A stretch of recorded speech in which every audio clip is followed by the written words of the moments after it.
La mine d'argent de Selma Lagerlof. Le roi Gustave III voyageait en Dalecarlie. Pressé par le temps, il voulait avancer constamment à toute allure.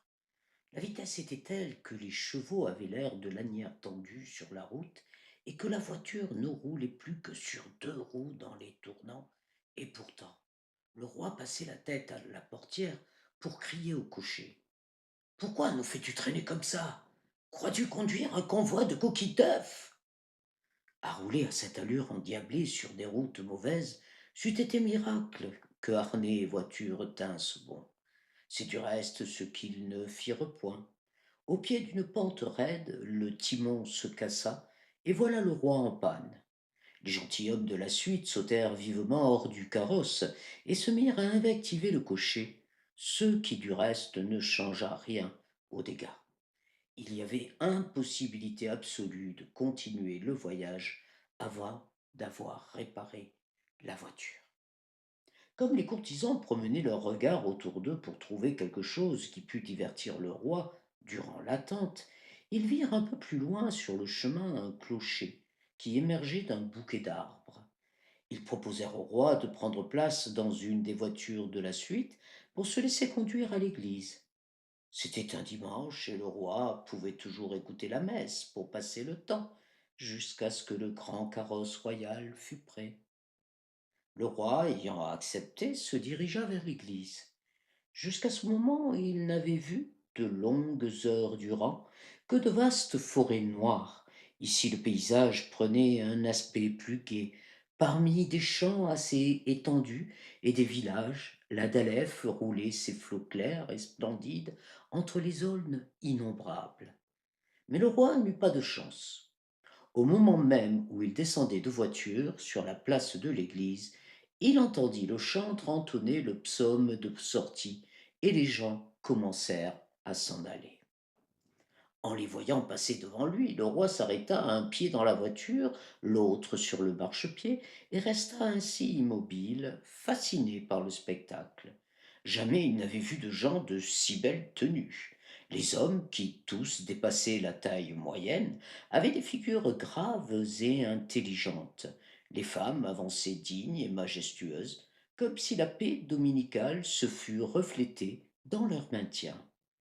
Toute la journée, le roi avait parlé de la désolation du pays qu'il parcourait, et il ne cessait de répéter à sa suite: Je dois en ce moment traverser la partie la plus misérable de mon royaume.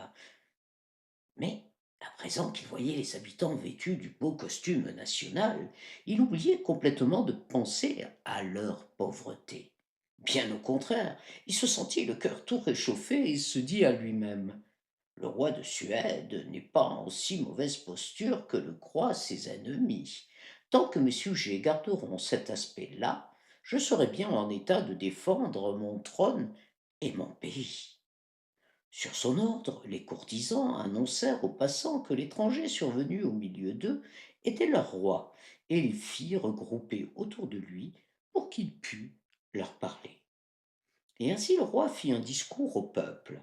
Il parla du haut de l'escalier qui mène à la sacristie, et la marche étroite sur laquelle il se tenait se trouve là aujourd'hui encore. Le roi commença à exposer combien les affaires du pays allaient mal. Il dit que les Suédois avaient été assaillis à la fois par les Russes et par les Danois. Dans d'autres circonstances, cela n'eût pas été bien dangereux, mais à l'heure actuelle, l'armée était tellement envahie de traîtres qu'il n'osait plus s'y fier. Voilà pourquoi il ne lui était resté d'autre ressource que de parcourir en personne le pays pour demander à ses sujets s'ils voulaient se joindre aux traîtres ou bien rester fidèles au roi et lui fournir leur aide en hommes et en argent pour lui permettre de sauver la patrie. Les paysans gardèrent le silence tant que dura le discours du roi, et même quand il eut fini, ils ne donnèrent aucun signe, ni d'approbation, ni de désapprobation. Le roi trouva lui-même qu'il avait été très éloquent. Les larmes lui étaient montées aux yeux plusieurs fois pendant qu'il parlait. Mais comme les paysans persistaient dans leur attitude hésitante et gênée, sans se décider à lui donner une réponse, il fronça les sourcils et eut l'air mécontent. Les paysans comprirent que le roi commençait à trouver l'attente longue, et à la fin l'un d'eux, sortant de la foule, s'avança. Il faut que tu saches, roi Gustave, que nous ne nous attendions pas à une visite royale pour aujourd'hui, dit le paysan. Voilà pourquoi nous ne sommes pas prêts à te répondre sur le champ. Or, je te conseille d'entrer dans la sacristie pour parler à notre pasteur pendant que nous délibérerons sur ce dont tu nous as saisis. Le roi comprit qu'il n'en saurait pas davantage pour le moment et jugea bon de suivre le conseil du paysan. En entrant dans la sacristie, il n'y trouva personne, si ce n'est un individu qui avait l'aspect d'un vieux paysan. Il était de haute et forte taille, ses mains étaient grosses et usées de labeur. Il ne portait ni col, ni robe, mais des culottes de cuir et un long manteau de bure blanche, comme tous les autres hommes du pays. Il se leva et s'inclina devant le roi qui entrait. Je croyais que je trouverais ici le pasteur, dit le roi. L'autre sentit la rougeur lui monter au visage. Voyant que le roi le prenait pour un paysan, il lui parut désagréable de dire que c'était lui, le pasteur de la commune. Mais oui, le pasteur est d'habitude ici, à cette heure-ci, fit-il. Le roi s'installa dans un grand fauteuil à haut dossier qui se trouvait alors dans la sacristie et qui s'y trouve encore aujourd'hui, tout pareil à cela près que depuis la commune en a orné le dossier d'une couronne royale dorée. Avez-vous un bon pasteur par ici demanda le roi qui voulait avoir l'air de s'intéresser aux affaires de l'endroit. Le roi posant la question ainsi, il parut au pasteur qu'il était absolument impossible de révéler qui il était. Il vaut mieux que le roi garde son idée que je ne suis qu'un paysan, se dit-il. Et il répondit que le pasteur n'était pas trop mauvais. Il prêchait la parole de Dieu d'une façon claire et pure, et tâchait de vivre selon son enseignement. Le roi trouva que c'était là un bel éloge, mais ayant l'oreille fine, il crut s'apercevoir d'une certaine hésitation dans la voix de son interlocuteur. Il paraît qu'on n'est pourtant pas tout à fait content du pasteur, dit-il. Ah, il est bien un peu arbitraire, fit l'autre. Il se disait que si le roi venait à apprendre qui il était, il fallait éviter du moins d'avoir l'air de ne s'être attribué que des éloges. C'est pour cela qu'il crut devoir porter quelques critiques.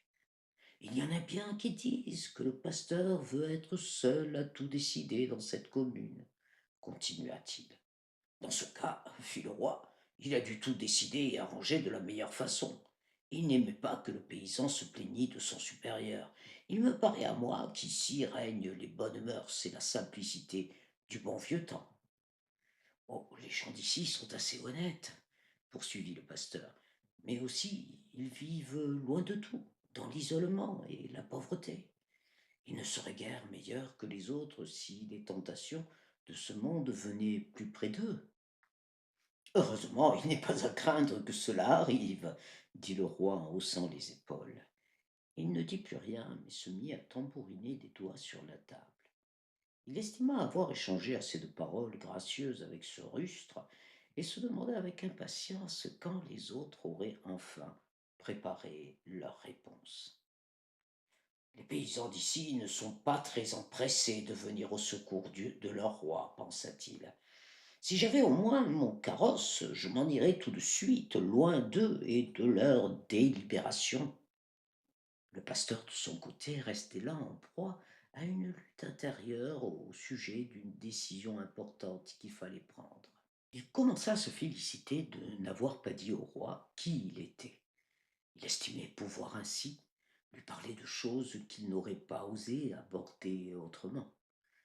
Après une pause, le pasteur rompit de nouveau le silence pour demander au roi s'il était vrai que les ennemis allaient tomber sur eux et que la patrie était en danger. Le roi trouvait que ce rustre aurait dû avoir le bon goût de ne plus le déranger. Il le regarda avec de gros yeux sans rien dire.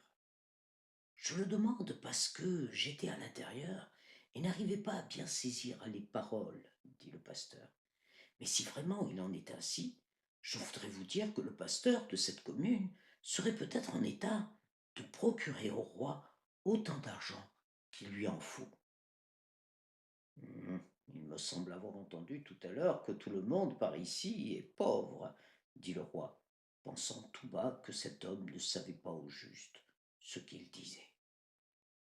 Oui, c'est vrai, reprit l'autre, et le pasteur possède encore moins que personne. Mais si le roi veut être assez gracieux pour m'écouter un moment, je vais lui raconter comment il est au pouvoir du pasteur de l'aider. Parle, fit le roi.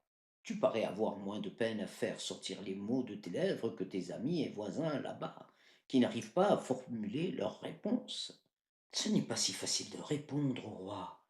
J'ai bien peur que ce ne soit le pasteur qui ait à répondre au nom et lieu des autres. Le roi passa une jambe sur l'autre, s'enfonça dans le fauteuil, se croisa les bras et inclina la tête sur la poitrine. Maintenant tu peux commencer, dit-il, du même ton que s'il dormait déjà.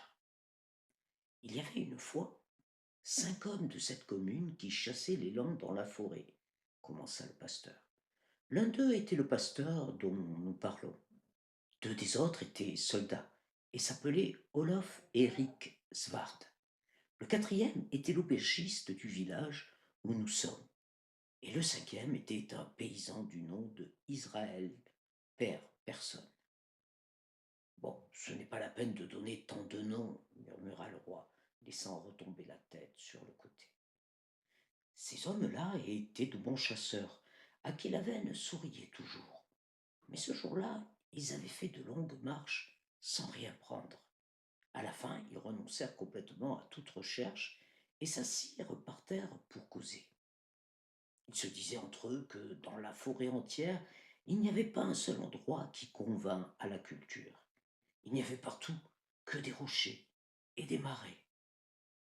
Le Seigneur n'a pas été juste envers nous en nous donnant un pays si pauvre à habiter, dit l'un d'eux. Dans d'autres contrées, les gens peuvent se procurer de la richesse et du superflu, tandis qu'ici, avec tous nos efforts, nous arriverons à peine à gagner notre pain quotidien. Le pasteur s'interrompit un instant, se demandant si le roi écoutait, mais celui-ci remua un peu le petit doigt pour montrer qu'il était encore éveillé. Au moment même où les chasseurs échangeaient ces paroles, le pasteur vit quelque chose briller dans la roche à un endroit d'où son pied, par hasard, avait enlevé la mousse. En voilà une roche singulière, se dit-il, et d'un nouveau coup de pied il enleva encore une motte. Il ramassa un éclat de pierre qui adhérait à la motte et qui brillait de la même façon que tout le restant. Ce n'est pas Dieu possible que ce soit là du plomb, fit-il. À ces mots, les autres se levèrent vivement et se mirent à enlever la mousse à coups de crosse. Cela fait, ils virent tout distinctement un filon de minerai qui traversait la roche. Que pensez-vous que cela puisse être dit le pasteur. Les hommes détachèrent de nouveaux éclats et y mordirent à pleines dents. Ça doit être au moins du plomb ou du zinc, opinèrent-ils. Et le rocher entier en est plein, ajouta l'aubergiste. Comme le pasteur en était là de son récit, il vit la tête du roi se soulever un peu et un œil s'ouvrir. Sais-tu si quelqu'un de ces hommes-là s'y connaissait en fait de roches ou de minerais demanda-t-il. Non, il n'y comprenait rien, répondit le pasteur. Alors la tête du roi retomba et les deux yeux se fermèrent. Et le pasteur et ceux qui étaient avec lui se réjouirent grandement de la trouvaille, continua le narrateur sans se laisser distraire par l'indifférence du roi. Ils pensèrent qu'ils venaient de découvrir quelque chose qui devait les rendre riches, eux et leurs descendants. Jamais plus je n'aurai besoin de travailler, dit l'un. J'aurai le moyen de ne rien faire de toute la semaine, et le dimanche, j'irai à l'église en carrosse dorée. C'étaient d'habitude de fort braves gens, mais la grande découverte leur avait tourné la tête, au point de les faire parler comme des enfants. Ils gardaient cependant assez de sang-froid pour remettre tout en état en recouvrant le filon de mottes de mousse. après quoi ils marquèrent bien l'endroit et s'en retournèrent chez eux. Avant de se quitter, ils décidèrent d'un commun accord que le pasteur devait aller à Falun demander à l'inspecteur des mines quel genre de minerai on avait trouvé. Il devait revenir aussitôt que possible, et en attendant, ils s'engagèrent mutuellement par un serment solennel à ne révéler à aucun être humain l'endroit où l'on avait trouvé le minerai. De nouveau, le roi releva un tant soit peu la tête, mais il n'interrompit plus le narrateur d'un seul mot. Il parut enfin commencer à croire que l'autre devait avoir quelque chose de vraiment important à lui dire, puisqu'il ne se laissait pas impressionner par son indifférence. Ainsi, le pasteur se mit en route, quelques échantillons de minerai dans ses poches. Il se réjouissait tout autant que les autres de l'idée de devenir riche. Il se disait dans son fort intérieur que bientôt il allait pouvoir rebâtir le presbytère, qui avait l'air d'une simple cabane, et puis il allait se marier avec la fille du doyen, qu'il aimait beaucoup. Il avait toujours cru qu'il aurait à attendre bien des années avant de pouvoir l'épouser. Il était pauvre et obscur, et il savait que de longs jours passeraient avant qu'il eût un poste assez bien rémunéré pour pouvoir se marier.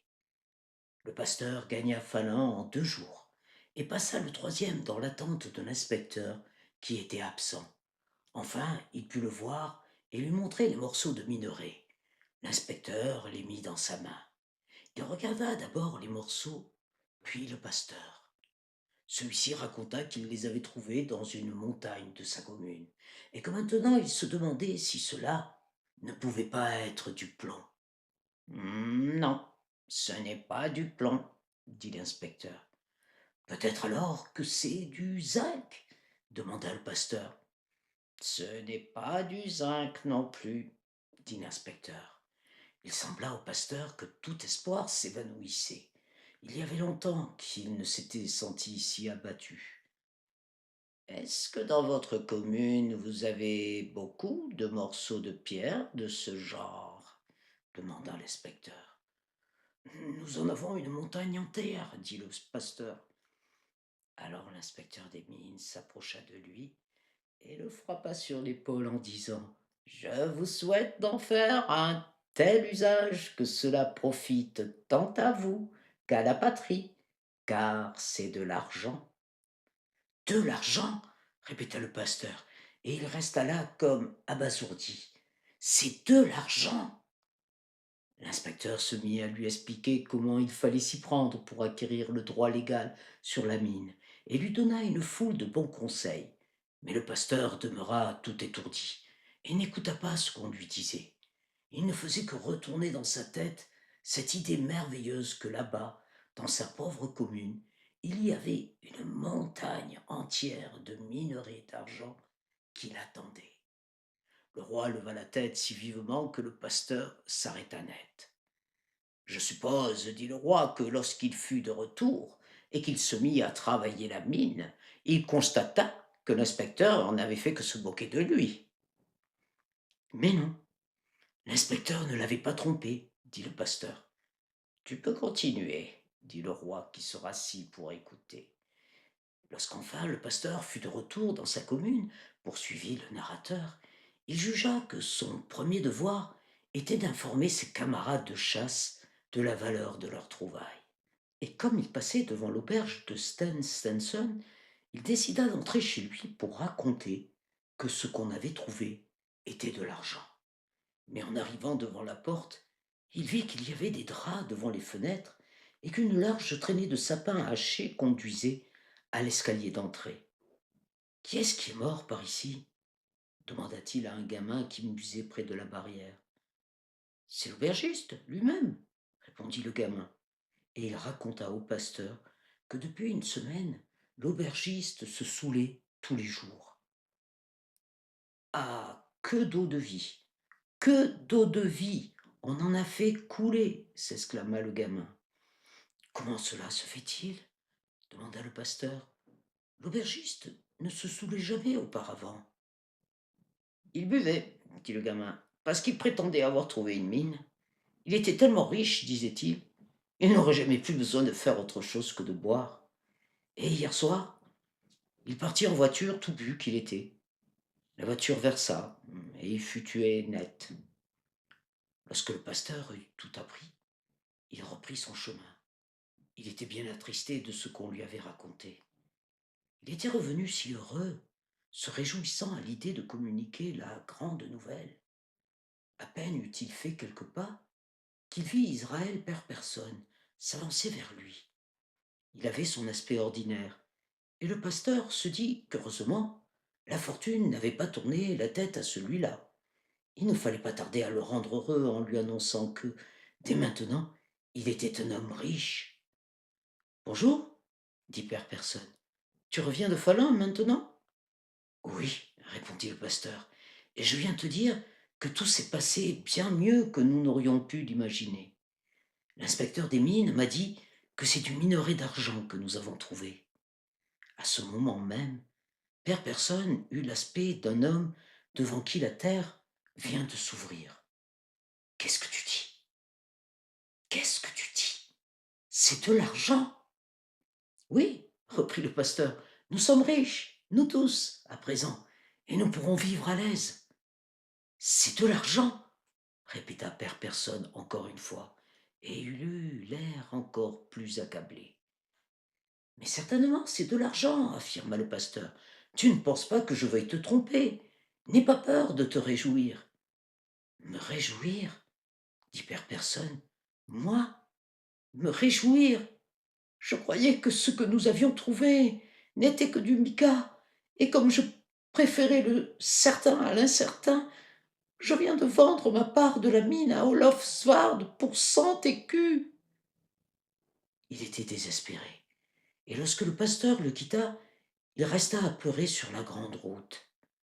Une fois rentré chez lui, le pasteur envoya son valet annoncer à Olof Svard et à son frère que c'était de l'argent qu'on avait trouvé. Il avait assez de colporter lui-même la bonne nouvelle. Mais quand le pasteur se retrouva seul le soir, le bonheur reprit ses droits. Il sortit dans l'obscurité et monta sur la colline où il pensait bâtir le nouveau presbytère. Naturellement, il serait magnifique, aussi magnifique que n'importe quel évêché. Il resta longtemps dehors cette nuit-là, et il ne se contenta pas de reconstruire le presbytère. Il lui vint à l'esprit que, du moment qu'il y avait tant de richesses dans la commune, il devait y affluer une quantité de gens, et à la fin peut-être une ville entière serait construite autour de la mine. Et alors, il serait bien obligé de bâtir une nouvelle église à la place de la vieille. Une grande partie de sa fortune y passerait sans doute, mais il ne s'arrêta pas là, car il se disait que quand son église serait prête, le roi et un grand nombre d'évêques viendraient la consacrer. Et alors le roi serait bien satisfait de l'église, mais il ferait observer qu'il n'y avait point là de logis digne de le recevoir, lui, le roi. Et alors, il serait bien obligé de construire un château royal dans la nouvelle ville. À ce moment, un gentilhomme de la suite du roi ouvrit la porte pour annoncer que le grand carrosse était réparé. Le premier mouvement du roi fut pour partir sur le champ, mais il se ravisa. Il te sera permis d'achever ton histoire, dit-il au pasteur, mais il faut aller plus rapidement. Nous savons maintenant ce que pensait et rêvait l'homme en question. Nous voulons savoir comment il agit. Mais comme le pasteur était encore au beau milieu de ses rêves, continua le pasteur, on vint lui dire qu'Israël, père personne, s'était suicidé. Il n'avait pu supporter l'idée d'avoir vendu sa part de la mine. Il s'était dit sans doute qu'il ne pourrait pas voir tous les jours un autre se réjouir d'une richesse qui aurait pu être la sienne. Le roi changea de position dans le fauteuil. Il avait les deux yeux grands ouverts. En vérité, fit-il, si j'avais été ce pasteur-là, j'aurais eu assez de cette mine. Le roi est un homme riche, lui dit le pasteur. Il a tout ce qu'il lui faut. Il n'en est pas ainsi d'un pauvre pasteur qui ne posséda rien. Voyant que la bénédiction de Dieu n'était pas sur son entreprise, il se disait: je ne rêverai plus de devenir riche et honorer moi-même à l'aide de ces trésors, mais je ne pourrai pas laisser l'argent inutile dans la terre. Il faut que je l'en sorte pour le bien des pauvres et des miséreux. J'exploiterai la mine pour mettre la commune entière à son aise. Donc, un beau jour, le pasteur s'achemina vers la demeure de Olof Svard pour causer avec celui-ci et avec son frère de ce qu'il fallait faire tout d'abord de la montagne d'argent. En s'approchant de la maison du soldat, il rencontra une charrette entourée de paysans armés. Et dans la charrette, un homme était assis, les mains liées derrière le dos et les chevilles entourées de cordes. Lorsque le pasteur vint à passer, la charrette s'arrêta et il eut le temps de regarder le prisonnier. Sa tête était bandée de telle sorte qu'il n'était pas facile de discerner qui c'était. Mais il sembla cependant au pasteur qu'il reconnaissait Olof Svard. Il entendit le prisonnier demander à ceux qui le surveillaient de lui permettre de dire quelques mots au pasteur. Il s'approcha donc, et le prisonnier se tourna vers lui. Maintenant, tu vas bientôt être seul à savoir où se trouve la mine d'argent, dit Olof. Qu'est-ce que tu dis, Olof? Dit le pasteur. C'est que, vois-tu, pasteur, depuis que nous avons su que c'était une montagne d'argent que nous avions trouvée, mon frère et moi, nous n'avons pas pu rester aussi bons amis qu'auparavant. Nous nous prenions constamment de querelles. Hier soir, nous nous sommes disputés sur le point de savoir qui de nous cinq avait le premier découvert la mine. Et nous en sommes venus aux mains. Et maintenant, j'ai tué mon frère, et lui m'a blessé là, sur le front. Je serai pendu. Et après, tu seras seul à connaître l'emplacement de la mine. C'est pourquoi je veux te demander une chose. Dis ce que tu as sur le cœur, fit le pasteur. Je ferai ce que je peux pour toi. Tu sais que je laisse une nombreuse nichée, commença le soldat. Mais le pasteur l'interrompit immédiatement. Pour cela, tu peux être tranquille. Ce qui devait être ta part de la mine leur reviendra comme si tu étais toujours en vie. Non, dit Olof Svard, ce n'était pas cela que je voulais te demander. Je te demande de ne donner à aucun d'eux la moindre chose qui provienne de cette mine. Le pasteur recula d'un pas, puis s'arrêta, muet de stupeur. Si tu ne me promets pas cela, je ne pourrai pas mourir tranquille, dit le prisonnier. Oui, dit le pasteur lentement et avec effort. Je te promets ce que tu me demandes. Puis on emmena le meurtrier, et le pasteur demeura tout seul sur la route à se demander comment il allait tenir la promesse qu'il avait faite au prisonnier. Pendant tout le retour, il ne pensait qu'à cette fortune dont il s'était tant réjoui. Mais s'il se trouvait maintenant que les gens de sa commune ne supportaient pas la richesse, déjà il en avait vu périr 4, tous auparavant braves et fiers. Il lui sembla voir devant lui tous ses paroissiens, et il se figura que la mine d'argent allait les perdre, l'un après l'autre. Convenait-il que lui, qui était préposé à veiller sur les âmes de ces pauvres gens, déchaînât au contraire sur eux ce qui devait les perdre? Le roi se redressa tout d'un coup dans le fauteuil et regarda fixement son interlocuteur. En vérité, dit-il, en vérité, tu me fais comprendre qu'un pasteur de ces contrées reculées doit nécessairement être un homme peu ordinaire. Il ne suffisait même pas de ce qui était déjà arrivé, continua le pasteur. À mesure que la nouvelle de la découverte se répandait parmi les habitants de la commune, ils cessaient de travailler, et on les voyait se promener oisifs, attendant le jour où la grande richesse devait affluer sur eux. Tous les gens sans aveu qui se trouvaient dans la contrée accoururent, et bientôt le pasteur n'entendit parler que de souleries et de rixes sanglantes. Une foule de gens ne faisait que parcourir la forêt en tous sens, à la recherche de la mine, et le pasteur remarquait que, aussitôt qu'il s'éloignait de chez lui, il était guetté par des gens qui tâchaient de le surprendre en route pour la mine, afin de lui voler son secret. Les choses en étaient là. Le pasteur convoqua ses paroissiens en assemblée communale. Pour commencer, Il leur rappela tous les malheurs que la découverte de la montagne d'argent leur avait attirés, et il leur demanda s'ils voulaient se laisser perdre ou s'ils tenaient à se sauver eux-mêmes. Puis il leur dit qu'il ne fallait pas attendre de lui, leur pasteur, qu'il contribuât à leur perdition. Maintenant, il avait décidé de ne révéler à personne où se trouvait la montagne d'argent, et jamais non plus il n'en tirerait aucun profit pour lui-même. Enfin, il demanda aux paysans comment ils désiraient l'avenir. S'ils choisissaient de continuer leur vaine recherche de la mine et d'attendre une richesse à venir, ils s'en iraient assez loin d'eux pour que jamais aucun bruit de tout cela ne pût arriver jusqu'à lui. Mais s'ils voulaient enfin cesser de penser à cette mine d'argent pour redevenir ce qu'ils étaient auparavant, alors ils resteraient parmi eux. Mais quel que soit votre choix, rappelez-vous que de ma bouche jamais personne ne saura rien de la montagne d'argent. Eh bien, dit le roi, quel fut le choix des paysans?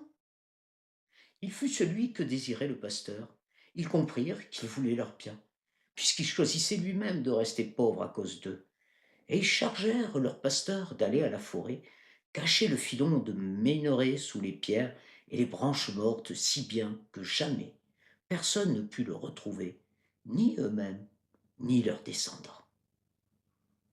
Et après cela, le pasteur a vécu ici aussi pauvre que les autres. Oui, répondit le pasteur, il a vécu ici aussi pauvre que les autres. Il a cependant dû se marier et se faire construire un nouveau presbytère, dit le roi. Non, il n'a pas eu les moyens de se marier, et il demeure toujours dans la vieille cabane. Oh, c'est là une belle histoire que tu m'as racontée, dit le roi en inclinant la tête. Le pasteur resta silencieux devant le roi. Après quelques instants, celui-ci reprit. C'est à la mine d'argent que tu pensais tout à l'heure, quand tu m'as dit que le pasteur d'ici pourrait me procurer autant d'argent qu'il me faut. Oui, répondit l'autre. Mais je ne peux pourtant pas lui mettre des poussettes, dit le roi. Et comment veux-tu autrement que j'obtienne d'un tel homme qu'il me montre le chemin de la mine? D'un homme qui a renoncé, non seulement à sa fiancée, mais à tous les biens de la terre. Cela, c'est autre chose, dit le pasteur. Mais si c'est la patrie qui a besoin du trésor, alors il se laissera sûrement fléchir. Tu m'en réponds? Demanda le roi. Oh oui, j'en réponds, répondit le pasteur. Tu ne te soucies donc point du sort qui attend les gens de ta commune. Que Dieu leur soit clément. Le roi se leva de son fauteuil et s'approcha de la fenêtre. Il resta un moment à regarder la foule du dehors. Plus il regardait, plus ses grands yeux brillaient d'un vif éclat, et tout son être semblait grandir. Tu peux dire, de ma part, au pasteur de cette commune, dit le roi, qu'il n'existe pas de vue plus belle aux yeux du roi de Suède que la vue des gens tels que ceux-là. Puis le roi se tourna vers le pasteur et le regarda. Il se mit à sourire.